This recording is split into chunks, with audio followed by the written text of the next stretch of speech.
Sir अगर सही बताऊं तो आज मैं खुद कंफ्यूज्ड हूं कि आखिर किस पॉइंट पे बात करूं और किस पॉइंट पे बात ना करूं, क्योंकि कुछ पॉइंट्स हमने नोट किए हैं वो इतने इम्पोर्टेंट पॉइंट है जिसके जवाब नहीं है। ये नोट आप देख सकते हैं, ये हमने आपके लिए ही मेहनत करके तैयार किया हुआ है और ये पॉइंट्स लिखे हुए हैं हमने। तो मुझे समझ में नहीं आ रहा है कि किस पॉइंट पर बात किया जाए, कहाँ से शुरू किया जाए और कहाँ पर ख़त्म किया जाए। अगर आप हमारे व्यूवर शुरू से हैं या काफ़ी दिनों से है, काफ़ी दिन बोले तो अभी चैनल का ही ज़्यादा दिन नहीं हुआ है, मतलब महीना से 2-4 दिन ज़्यादा हुआ होगा। तो अगर आप शुरू से मेरी वीडियो देख रहे हैं या कुछ दिनों से देख रहे हैं तो आपको मालूम होगा कि इस चैनल पर रेगुलर वीडियो आती है, हर रोज़ एक वीडियो आती है। और दोस्तों वो वीडियो जो होती है वो वीडियो होती है म्यूचुअल फंड से रिलेटेड होती है, शेयर मार्केट से रिलेटेड होती है, इन्वेस्टमेंट से रिलेटेड होती है, क्रिप्टो करेंसी बिटकॉइन वगैरह वगैरह से रिलेटेड वीडियो हम बनाते हैं। लेकिन आज कुछ हटकर जो हमने पॉइंट्स नोट किया है वो आज कुछ हटकर है, मतलब इन्वेस्टमेंट से रिलेटेड ही है, कुछ कह सकते हैं कि कुछ मिलता जुलता है उससे, लेकिन वो कुछ हटकर है आज की वीडियो। लेकिन यकीन मानिए कि आज की ये वीडियो आपकी आंखें खोल कर रख देगी। मतलब 5 से 7 मिनट के बाद आपको वीडियो समझ में आएगी कि आखिर इस वीडियो का मतलब क्या है। लेकिन जिस वक्त आपको समझ में आने लगेगा उस वक्त आपको मज़ा आ जाएगा, क्योंकि इस वीडियो में बातें इस तरीके की हमने की है और इस वीडियो को बनाने का हमारा सिर्फ एक मकसद है, सिर्फ आपको एजुकेट करना। तो चलिए वीडियो को शुरू कर लेते हैं। लेकिन उससे पहले एक रिक्वेस्ट है सर, अगर चैनल पे फर्स्ट टाइम विजिट कर रहे हैं या फिर अभी तक सब्सक्राइब नहीं किया है तो प्लीज़ चैनल को सब्सक्राइब कर लीजिए इसी तरह की इंटरेस्टिंग वीडियो देखने के लिए। इससे हमें भी मदद मिलती है, हमें भी हेल्प मिलता है, मोटिवेशन मिलता है। सर आपको मालूम है बंदर 2 केले लेकर जल्दी से भाग आएगा, लेकिन वहीं पर पड़ा हुआ 2000 का नोट लेकर नहीं भागेगा, क्योंकि उसे पता ही नहीं है कि आखिर इस 2000 नोट से कितने सारे केले खरीदे जा सकते हैं। वही हाल मिडिल क्लास या फिर ये कह लीजिए कि गरीब फैमिली से रिलेटेड करने वाले लोगों का हो चुका है। दिन भर 7 घंटे 8 घंटे मेहनत करने के बाद या तो 400 रुपये की दिहाड़ी करना पसंद करते हैं या फिर महीने का 12,000 10,000 रुपये कमाना पसंद करते हैं, लेकिन वो खुद इस काबिल बनने के बारे में कभी सोचते भी नहीं हैं कि भाई हम 10 लोगों को न सही सिर्फ 1 लोगों को नौकरी दे सके। ऐसा वो अपने बारे में नहीं सोचते हैं। मतलब मेरे कहने का यह है कि वो कभी इन चीज़ों पर दिमाग नहीं लगाते हैं कि हम इस काबिल हो जाएं, खुद हम इस काबिल हो जाएं कि हम 10 लोगों को न सही सिर्फ 1 लोगों को नौकरी दे सके। और यही वजह है जिसकी वजह से मिडिल क्लास के लोग दिन ब दिन गरीब होते जा रहे हैं और जो गरीब लोग हैं वो मतलब बहुत ज़्यादा गरीब होते जा रहे हैं, क्योंकि मिडिल क्लास के लोग आप ये समझ लीजिए कि पैसा बचाना भी सही से नहीं जानते हैं। अगर इन्वेस्टमेंट की बात किया जाए तो वो LIC को लेकर ही बहुत अपनी ज़िंदगी में खुश है। वो समझते हैं कि यही इन्वेस्टमेंट होता है। वो FD को लेकर RD को लेकर ही बहुत ज़्यादा खुश रहते हैं। वो समझते हैं यही हमारा इन्वेस्टमेंट हो गया। और इतना ही नहीं, अगर आपको मैं सच बताऊं सर तो वो दिन रात सिर्फ इसमें दिमाग लगाते हैं कि पैसे को कैसे बचाया जाए, जबकि मैं आपको हकीकत बताऊं तो मिडिल क्लास और गरीब फैमिली के जो लोग होते हैं उनके पैसे कभी बचते नहीं हैं। आप देख लीजिए इन बातों का अंदाज़ा करके। लेकिन जो बड़े लोग होते हैं या फिर एजुकेटेड लोग होते हैं या जो बिजनेस माइंड के लोग होते हैं, बिजनेसमैन होते हैं, उनका पैसा जब वो पैसा खर्च करता है फिर भी वो पैसे को बचा लेता है। अब कहिएगा भाई ये तो पागलों वाली बात हो गई, कोई आदमी पैसा खर्च करता है तो खर्च करने में उसका पैसा कैसे बच जाता है? जी हाँ, बच जाता है। मैं आपको थोड़ा सा एग्जाम्पल देकर समझाता हूँ। मानकर चलिए कि आप एक बिजनेसमैन हैं। सर बहुत गौर से सुनना है इस बात को, क्योंकि बहुत कीमती बात मैं आपको बता रहा हूँ। हमेशा मेरी कोशिश रहती है कि फालतू की बातें वीडियो में नहीं होनी चाहिए। तो कहने का मतलब है आपको ये मानना है कि आप एक बिजनेसमैन हैं और आपको एक लैपटॉप की ज़रूरत है, इसलिए आप लैपटॉप लेना चाहते हैं। उस लैपटॉप की कीमत है 1 लाख रुपये। अब 1 लाख रुपये देकर जब आप उस लैपटॉप को परचेज करेंगे तो सोचिए 18% सरकार की तरफ से GST लगाई गई है। अगर आप बिजनेसमैन हैं तो यकीनन आपके पास GST नंबर होगा ही। अगर GST नंबर होगा तो 1 लाख का जो सामान आप परचेज कर रहे हैं वहाँ पर आप अपना GST नंबर देंगे, उस पर GST वगैरह का जो बिल होगा वो काटा जाएगा, तो वो पैसे आपको रिटर्न कर देती है सरकार। तो आप सोच लीजिए कि आपने 1 लाख का लैपटॉप लिया, उसमें से 18,000 रुपये आपको रिटर्न हो गए। तो आप सोचिए क्या ये हुआ या नहीं हुआ कि आप अगर खर्च भी करते हैं तो आपका पैसा खर्च करने में भी बचता है। मतलब एक बिजनेसमैन का पैसा खर्च करने में भी बचता है। जिस तरीके से लैपटॉप के लिए आपने 1 लाख रुपया खर्च किया, लेकिन उस खर्चे में से 18,000 रुपया अगर आपको बच रहा है तो आप सच बताइए कि क्या खर्च करने के बाद भी बचत है या नहीं है। अब सोच कर देखें, जबकि 18,000 रुपये ये कम नहीं होते हैं, बल्कि जो मिडिल क्लास के लोग हैं उनकी सैलरी होती है 12,000, 13,000, 15,000। बहुत ज़्यादा हो गया, ये बहुत ज़्यादा बोल दिया हूँ मैं, क्योंकि इतनी सैलरी होती है, लेकिन 18,000 का बचत आपको हो रहा है। जबकि हम बात करें उन लोगों की जो बिजनेसमैन नहीं है, वो अगर वही लैपटॉप लेंगे तो उन्हें पूरे 1 लाख रुपये पे करना पड़ेगा, और उसमें से उसे कुछ बचेगा नहीं, कुछ वापस रिटर्न नहीं मिलने वाला है बेनिफिट के रूप में। हाँ, मैं इतना मान सकता हूँ कि भाई दुकानदार अगर आपका बहुत अपना वाला है, बहुत जानी पहचानी वाला है, तो इतना मान सकता हूँ सर कि वो ऐसा करेगा कि ठीक है, मोहब्बत में हम आपको छोड़ देते हैं। ये एक अलग चीज़ हो जाती है। अगर एक बिजनेस वाला आदमी की मैं बात करूं तो वो कई तरीके से पैसे कमा सकता है, क्योंकि बिजनेस एक ऐसी चीज़ है जो आपके माइंड को ग्रो कर देता है। मतलब आपकी लाइफ में पैसे तो ग्रो होते ही हैं, वेल्थ तो ग्रो होते ही हैं, उसके साथ साथ आपका माइंड भी ग्रो होने लगता है। उस चीज़ का नाम है बिजनेस। एक बिजनेसमैन जो होता है वो कई तरीके से अपना इनकम कर सकता है, जैसे रेंट से हो गया, एफिलिएट मार्केटिंग से हो गया, इन्वेस्टमेंट से हो गया, इन्फ्लुएंसर बनकर हो गया, और भी बहुत सारे तरीके हैं जिससे वो पैसे अर्न कर सकता है। लेकिन जब आप एक नौकरी वाले या मिडिल क्लास के लोगों से जब आप बात करेंगे, या जब आप एक जॉबर से बात करेंगे, नौकरी करने वाले से बात करेंगे, तो वो ये कहते हैं कि भाई हमारे पास टाइम नहीं है। अब ये गलत बात है सर, इन चीज़ों को तो एक्सेप्ट करना पड़ेगा, क्योंकि आप ये चीज़ सोच कर देखें, एक आदमी ऐसा है जो बहुत बड़ी बड़ी कंपनियों को चला रहा है, एक बिजनेसमैन आदमी है जो कई तरीके से उनके माइंड एक्टिव है और वो काम भी कर रहे हैं। मतलब कई फील्ड में काम कर रहे हैं, और कई फील्ड में वो सफल भी हैं, सक्सेस भी हैं। और एक इंसान सिर्फ एक नौकरी करने के बाद कहता है कि टाइम नहीं है। अब इन चीज़ों को आप समझिए, क्या आपको ऐसा नहीं लगता है कि कमी टाइम की नहीं है, कमी सोच की होती है। मतलब वो अपनी नौकरी में इतना ज़्यादा बिजी हो चुके हैं कि उन्हें समझ में नहीं आ रहा है कि भाई हम और भी काम कर सकते हैं।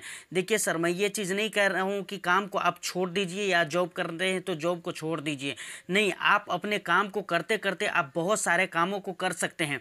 देखिए, ये 2023 चल रहा है, ये इंटरनेट का दौर है, वेबसाइट का दौर है, बहुत सारे तरीके से आप सर्च कर सकते हैं कि आप कैसे, मतलब एक टाइम में आप कई सारे इनकम कर सकते हैं। लेकिन ये चीज़ें आपको सोचना पड़ेगा, क्योंकि सर अगर आप ये चीज़ आज की डेट में नहीं कर पा रहे हैं तो मेरे ख्याल से सर आप अपने आप के साथ ज्यादती कर रहे हैं। चलिए, ये सब तो बात की बात हो गई, लेकिन अफसोस तो और भी ज़्यादा उस वक्त होने लगता है जब नौकरी वाले को ये देखता हूँ कि भाई उसे इन्फ्लेशन का मतलब ही नहीं समझ में आ रहा है।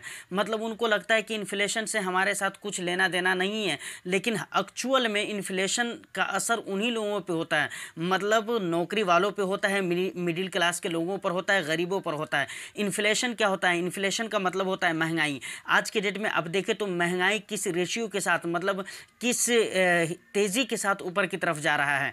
आज की डेट में अगर महंगाई को रेशियो आप अगर सर्च करेंगे तो सर गूगल कर लीजिएगा, महंगाई का रेशियो जो है इन्फ्लेशन 7% बढ़ चुका है। और ये कोई आज की बात नहीं है, मतलब ये ज़माने से चलता आ रहा है, सदियों से ये चीज़ होता आ रहा है कि ये बढ़ता ही है, दिन ब दिन, घटने का नाम नहीं है। चाहे कोई भी सरकार बदल लीजिए, गवर्नमेंट बदल लीजिए, कुछ भी कर लीजिए, लेकिन ये चीज़ घटने का नाम नहीं लेगा, क्योंकि दुनिया आगे की तरफ जा रही है, महंगाई आएगी ही। चाहे वो, ये अलग बात है हमारे देश में कुछ ज़्यादा है, और देश में जो गल्फ़ वगैरह हो गए या बाहर के जो बड़े बड़े देश है, विकसित कंट्री है, उनमें कुछ कम है, लेकिन हमारे यहाँ ज़्यादा है। और क्या 7% इन्फ्लेशन है?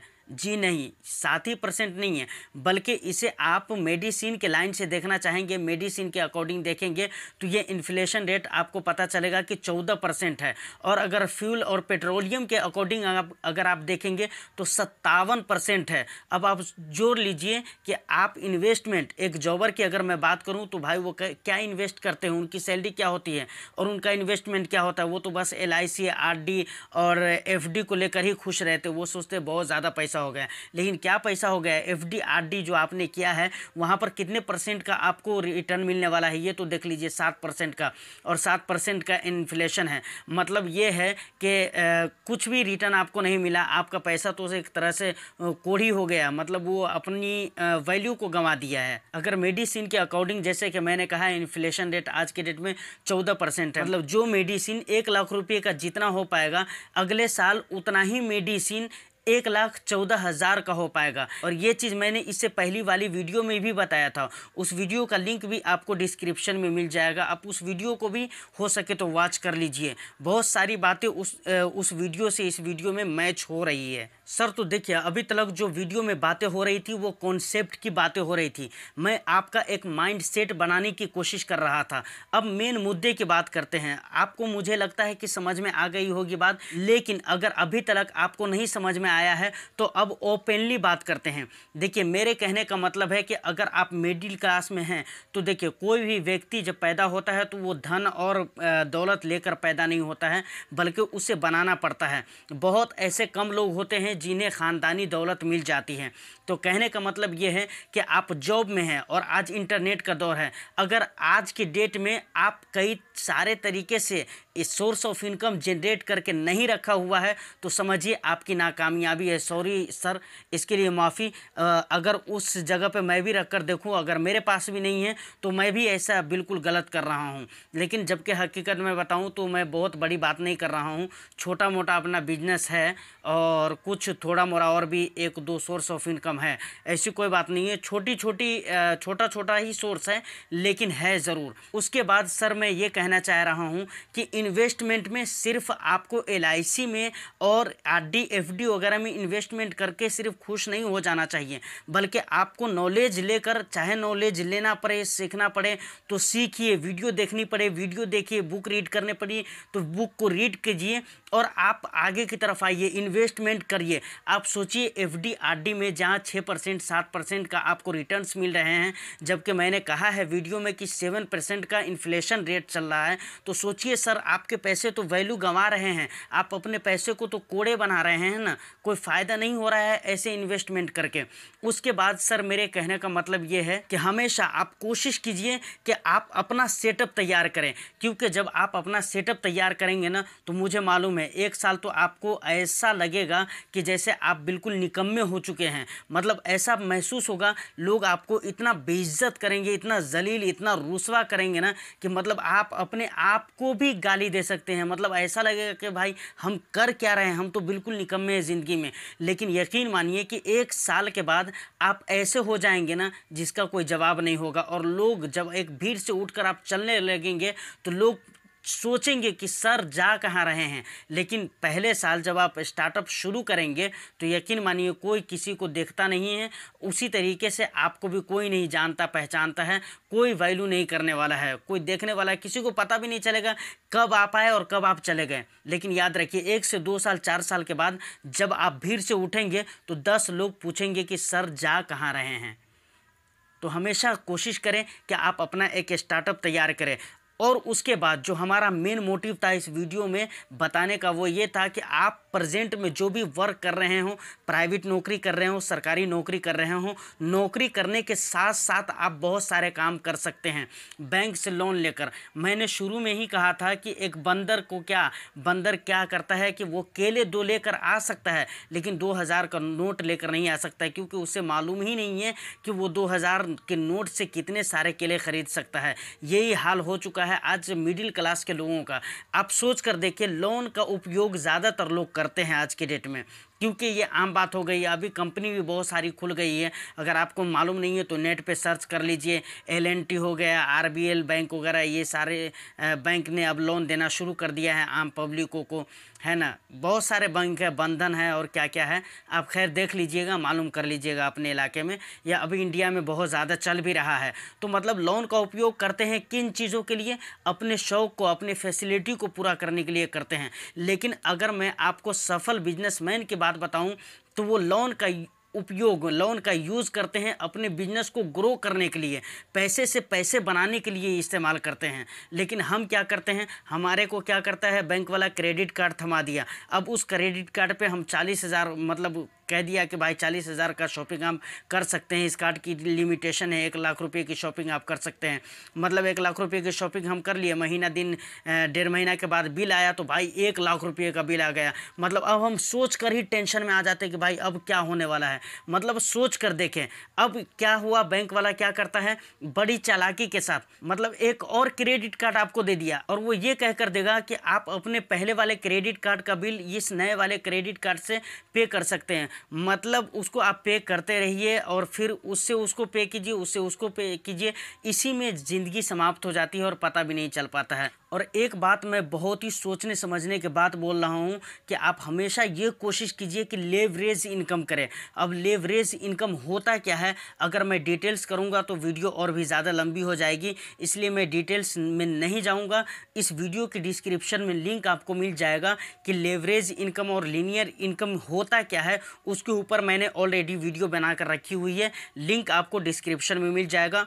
उस वीडियो को एक मरतबा ज़रूर आप वॉच कर लीजिएगा, आपको बातें समझ में आ जाएगी और यकीनन आपका बिल्कुल माइंड सेट हो जाएगा और माइंड बिल्कुल फ्रेश हो जाएगा सुनकर और समझकर। इस वीडियो में मैं समझता हूँ इतना बहुत ज़्यादा हो गया है, और भी कुछ ज़्यादा कहूँगा तो बिल्कुल दिमाग हैंग होने लगेगा, तो मुझे ऐसा नहीं करना है। फिलहाल आज के लिए इतना ही, फिर मिलते हैं किसी नेक्स्ट वीडियो में। उम्मीद है कि वीडियो आपको अच्छी लगी होगी। अगर वीडियो अच्छी लगी है तो चैनल को सब्सक्राइब ज़रूर कर लीजिए, वीडियो को लाइक और शेयर ज़रूर कर दीजिए, इससे हमें मोटिवेशन मिलता है। फिर मिलते हैं किसी नेक्स्ट वीडियो में, जब तक के लिए all the best. Thank you for watching.